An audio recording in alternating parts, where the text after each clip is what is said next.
Hi, welcome. I'm Dr. Amy Vaughn with GuideStar Counseling. Today I want to go over a slightly longer video to cover some relaxation techniques for when we're experiencing physical, emotional anxiety. We're going to go over some grounding skills for when we're feeling a little outside of ourselves and it's just a little hard to get focus in or to just find our physical bodies. And then when all else is failing, that we can maybe distract ourselves, gives ourselves a moment to catch our breath and refocus our energy, and then we can get back after it. So without further ado, we're going to start with a progressive muscle relaxation script. I love this because it's a very multifaceted tool. We are essentially trying to calm the body from the fight or flight state into the rest and digest. We are just jump starting the process because naturally it takes, an hour or so to really calm down. And here we're just saying, hey, we need to do it a little bit faster. And so we use this skill to get there. You can do this sitting in the middle of a board meeting. You can do it laying in bed when you've had a nightmare or you're having a hard time going back to sleep. So here we go. Find a nice comfortable place to sit. Put your feet on the floor, relax your body, drop your arms down by your sides. First, we're going to start doing some diaphragmatic breathing. So you're going to put one hand on your belly, you can put one hand on your chest, and you're just going to breathe for a minute and notice your breathing. You're going to notice how your chest tends to move more. And so I'd like you to start moving towards taking a slightly deeper breath in through your nose. And see if you can get that belly to move a little bit as you're breathing. So if you think about like those belly laughs, we're like laughing so hard it's hard to breathe, like in your belly.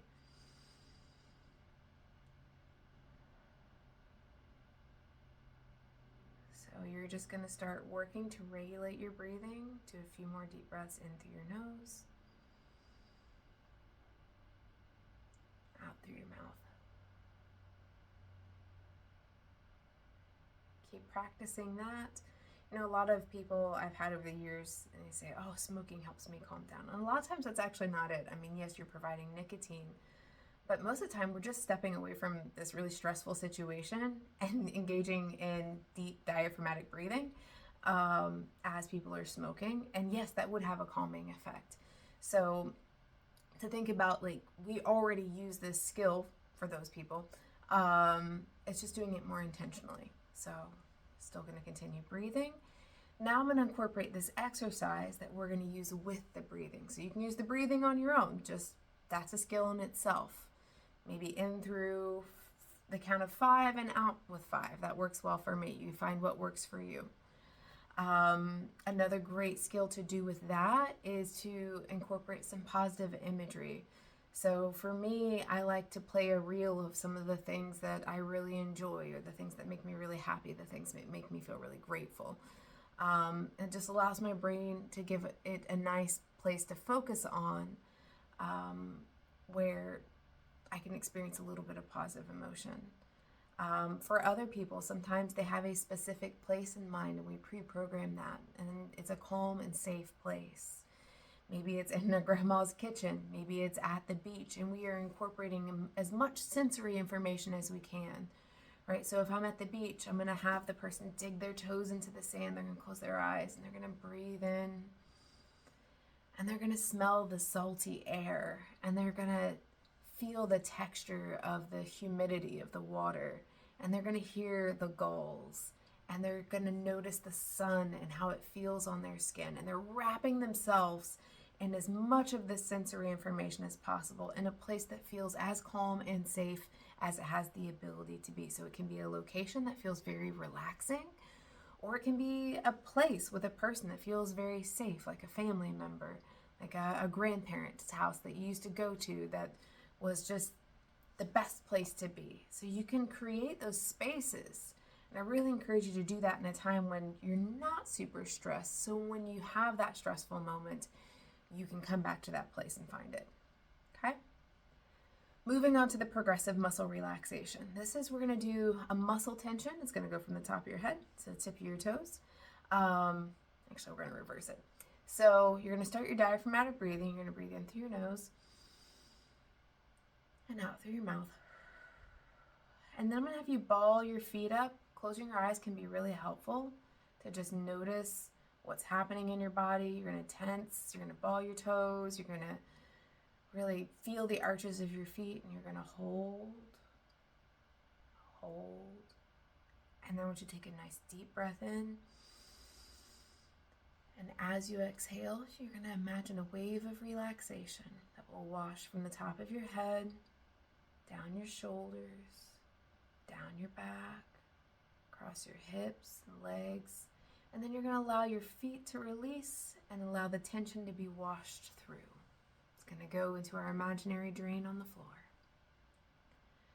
Now you're going to do your calves, and you're going to tighten those muscles. You can do your quads too if you're short on time, but we're going to tense up your legs as tight as they have the ability to be, and you're going to hold. So you're going to hold it in. You're going to hold those muscles tense, tense, tense. Stick with it. You're going to hold. Great job. You're going to take a nice deep breath in through your nose. And as you exhale, you imagine a wave of relaxation washing from the top of your head, across your shoulders, down your hips, and allow the water to move across your leg, cooling and relaxing, allowing all the tension to wash down across your feet, onto the floor and into the drain.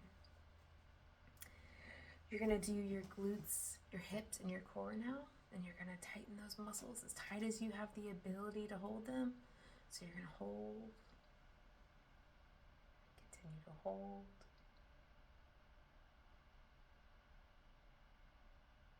Hold those muscles just a little bit longer.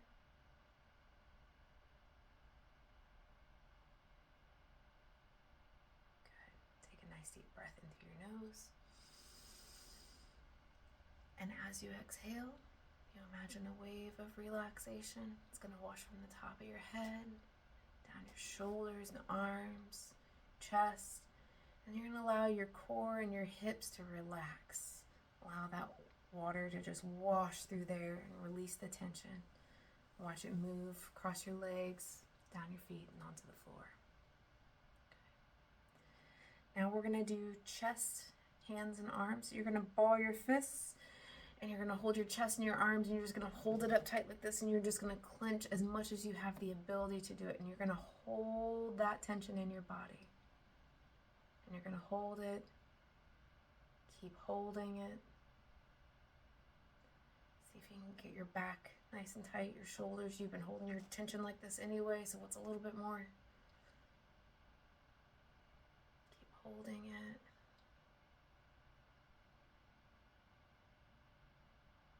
Raise your shoulders up if you have to help get that tension. Okay, now you're going to take a nice deep breath in through your nose. And imagine a wave of relaxation washing from the top of your head. Let it go down over your neck. Release through your shoulders. Let your shoulders sag.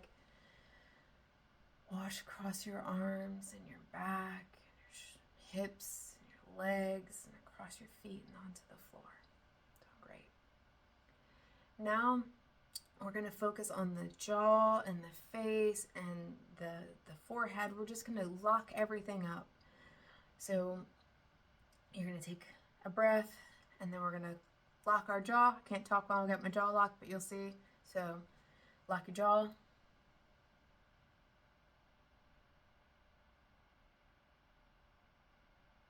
You can almost feel a tension in your ears. It should be so tight.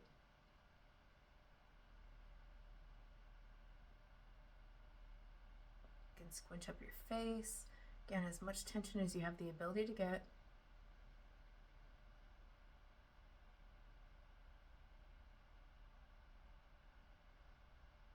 Now take a nice deep breath in through your nose. And imagine a wave of relaxation washing from the top of your head. Let it wash through your skull and your jaw and your shoulders and neck, down your back, your hips, your arms, just your legs, on your feet, and on the floor. Now again, we're going to take a nice deep breath in. We're really going to notice how clean and crisp that water is as it pours to the top of our head, right? And it's just going to rinse over every crease and crevice in our body. We want to release all that tension. So let it move slowly. Let it move across your face. Let it release the tension in your forehead, in your jaws, your cheeks. Let it release the tension in the front and the back of your neck.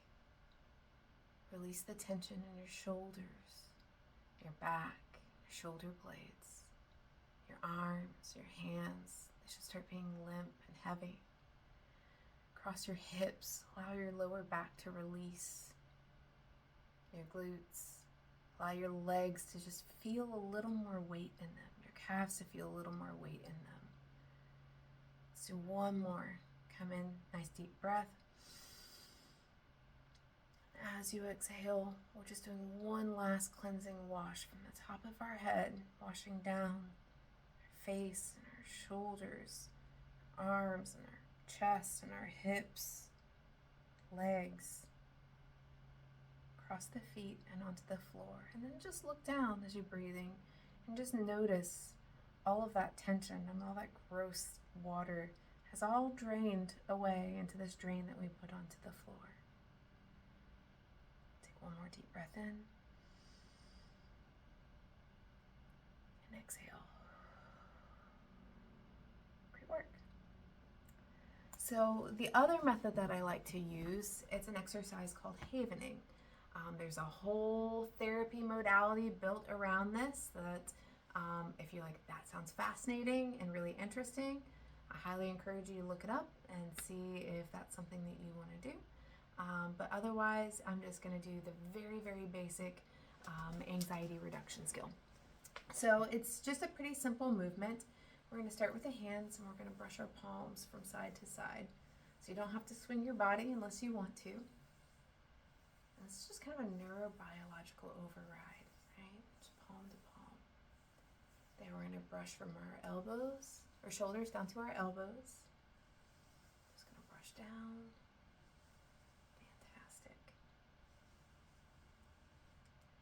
And this is one of my favorite exercises that I've learned. I love to do it at the end of a session. Just kind of gets a little reset.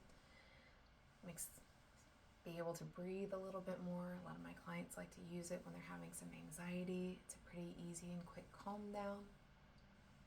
And then we're going to go from the face to the chin.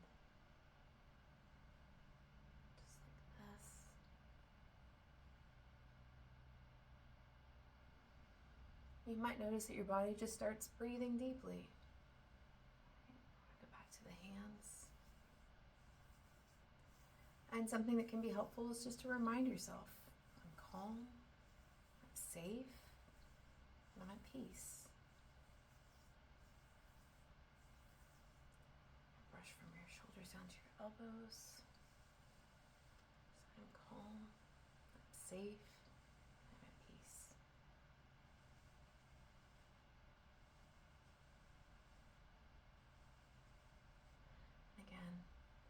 Chin.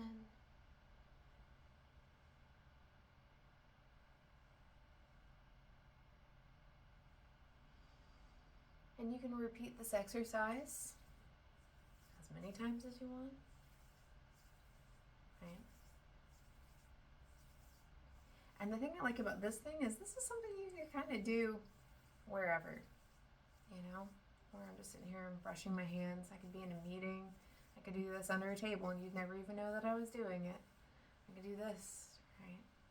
Just give myself a calm, safe place to be. Now, the two skills that I just went over are not things that I've invented, right? You can find multiple other options out there of how to do it, so I encourage you to find a video that works for you.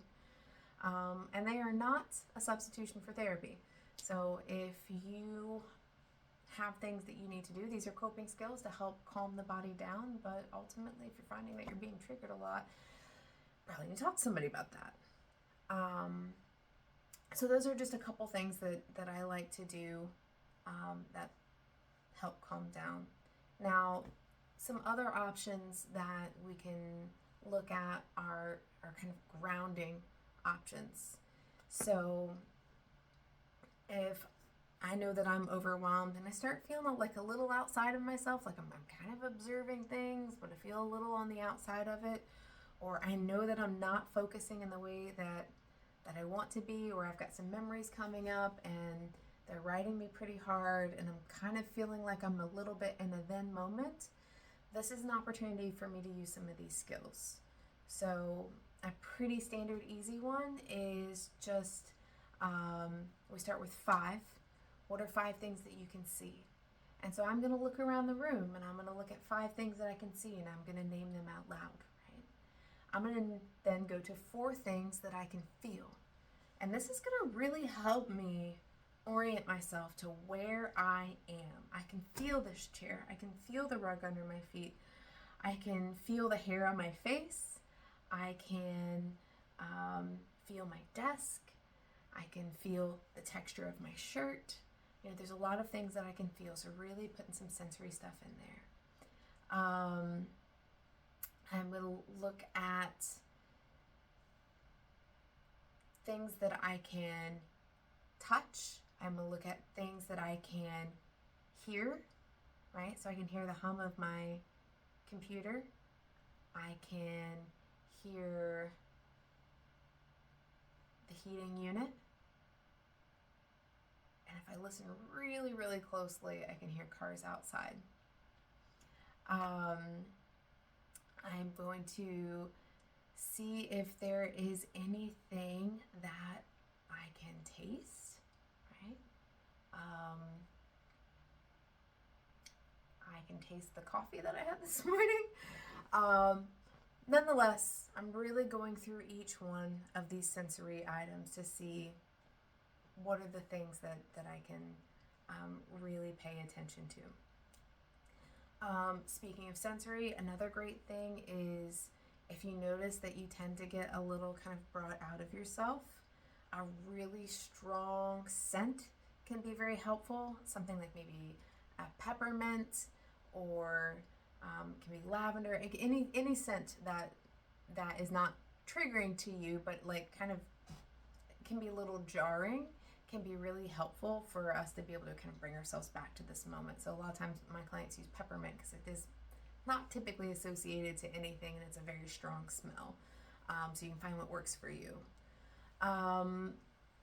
Another thing would be you can do a really nice cold splash of water to your face. Some people actually prefer to like just dunk their whole face in and just kind of hold it for a minute to just get that nice crisp cooling, and it's a little shocking too, kind of jolt us back to what we need to do.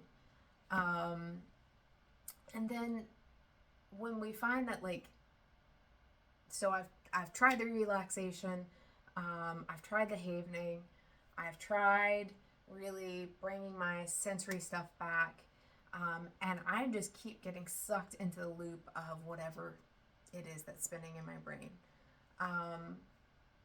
Great opportunity to talk to somebody if you have somebody available, you know, somebody that you trust, that you feel like can give you some good support. It is very helpful if they don't know you super well or you have not communicated well with them in the past of how to help you, that you give them some insights like, hey, I'm having this problem and here's the best way that you can help me. But if it feels like there's nobody available or this isn't a good time for that, then a temporary solution, this is not a permanent solution and this is not a permanent coping skill, this is to allow my brain a moment to rest. We can do some brain games, right? And so this, you know, it can be a game on your phone, but it really needs to be something that takes your focus. It's going to take effort. You're going to have to really put your attention into it. So maybe I'm going through the ABCs. I'm doing 5 animals that start with A and 5 animals that start with B and 5 that start with C. That sounds really easy, but it's not.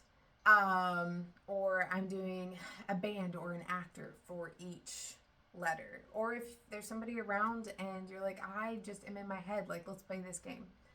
You know, it can be a video game again, but it needs to be something that's not like scrolling on Facebook or, you know, just something mindless. I want something that's going to like really make you put Tetris. And you're going to have to put a little bit of effort into it.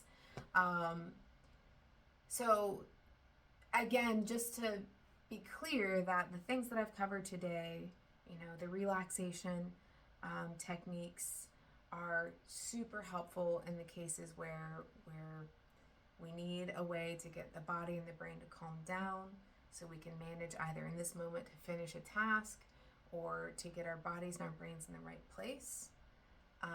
The grounding is where we're feeling a little checked out and we're feeling like a little outside of ourselves and we really want to get back in and get focused, get reconnected with ourselves. And then the brain games we're using of I can't stop spinning, right? So these are all coping strategies. They are not solutions, right? At the end of the day, if you find that you are having a lot of panic, you're having a lot of anxiety, you're checking out a lot, or your brain is spinning around a problem, then you really need to talk to somebody. And I highly encourage it be a professional. You can get on Psychology Today, or you can just do a Google search of therapists in your area and see if there's someone out there who can help you work through that. Not just to find the coping skills to help you, you know, ride through the wave, but to get to the deeper level of the issue so you can resolve the problem. I appreciate you watching the video. I hope you found it helpful. If there's something you want a little more detail about, maybe in a future video I can do that for you. So.